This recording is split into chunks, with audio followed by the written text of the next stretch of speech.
Good morning to all student. आज हम पढ़ रहे हैं मैटर्स।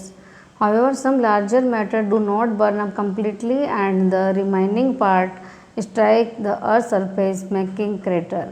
हालांकि जो मैटर्स जल जाता है उसका बचा हुआ भाग जलकर पूर्णतः जल नहीं पाता और वह पृथ्वी की सतह से आकर टकरा जाता है और वहाँ पर एक गड्ढे का निर्माण करता है। This part of matters that hit the earth are called matters. और जो मैटर्स का वह पार्ट टुकड़ा जो पृथ्वी से आकर टकरा जाता है उसे बोलते हैं उल्का पिंड। The largest one two have hit the earth is in the state of Arizona USA। सबसे बड़ा जो मैटर्स क्रेटर पाया गया है वो USA के अरिजोना में पाया गया है। जिस the crater created is 1200 metre across and 170 deep. वह क्रेटर 1200 मीटर चौड़ा और 170 मीटर गहरा है। कॉमेट्स मीन्स होता है धूमकेतु या पुच्छल तारा। Comets are balls of dust, ice particles and frozen gas that revolve around the सन।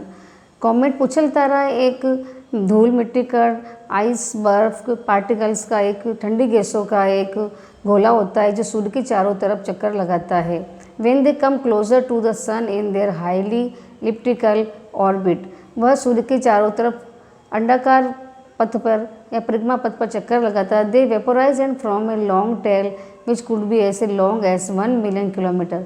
और जब बहुत गर्म हो जाता है तो उसकी गैसें जो 1 मिलियन किलोमीटर तक फैल जाती है।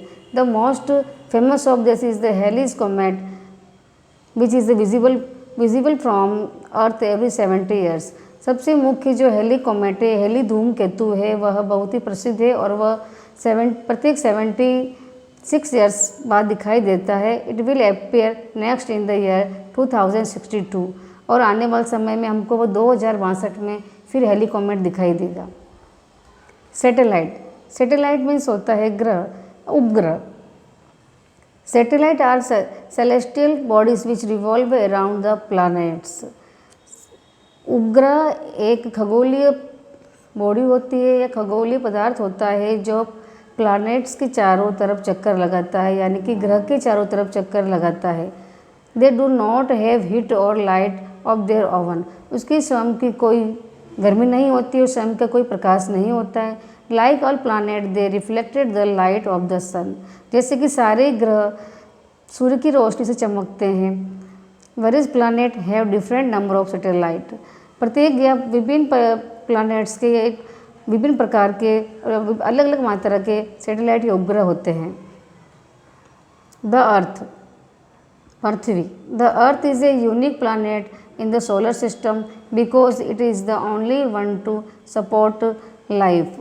पृथ्वी ही एक अनोखा उपग्रह है, सोलर सिस्टम का अनोखा उपग्रह है क्योंकि यहाँ पर जीवन प्राप्त होता है, जीवन है। This is because of the following reason. इसके मुख्य कारण है about 3/4 earth surface is covered with water. लगभग पृथ्वी का 3/4 भाग पानी से कवर है। It is hence also called the blue planet. इसलिए इसको ब्लू प्लानट या नीला ग्रह भी कहा जाता है। The atmosphere of earth has sufficient oxygen which we need to breathe. इसी के साथ में पृथ्वी का जो एटमॉस्फेयर है उस पर पर्याप्त मात्रा में ऑक्सीजन है जो हमें सांस लेने के लिए जिसकी आवश्यकता पड़ती है। The atmosphere keeps the surface temperature moderate and bearable to all life form on the earth. साथ में यह एटमॉस्फेयर या वायुमंडल पृथ्वी का तापमान को मध्यम रखता है और सभी जीव जंतुओं को सहनीय तापमान रखता है जिससे कि सभी जीव जंतु यहाँ पर रह सके। Third, the other gas present in the atmosphere are vital for life on the earth. इसी के साथ में पृथ्वी पर वायुमंडल में बहुत सी महत्वपूर्ण गैसें भी प्रेजेंट होती है, विद्यमान होती है। For example ozone protect us from the harmful ultraviolet rays of the sun. उदाहरण के तौर पे ओजोन गैस होती है। ओजोन गैस हमें सूर्य से आने वाली हानिकारक किरणों से हमारी रक्षा करती है।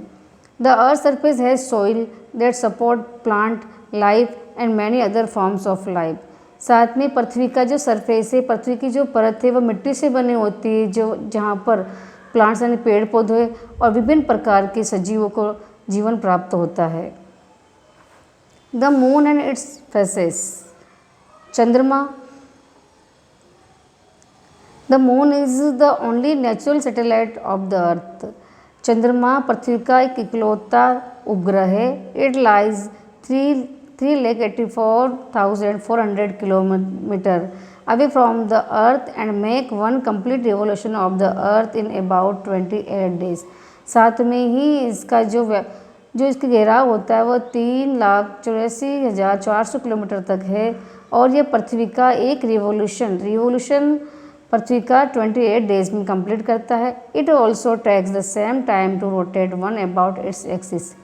साथ में ही वह अपना रोटेशन यानी परिक्रमा या वह 29 दिन में पूरी करता है। वह अपने एक्सिस पे घूमती है, यानी कि चंद्रमा जो सूर्य की जो रिवोल्यूशन करता है, परिक्रमा करता है, वह 28 डेज में करता है और वह खुद के जो परिभ्रमण करता है वह 29 डेज में। This is why we always see the same side of the moon and never get to see its other or dark side.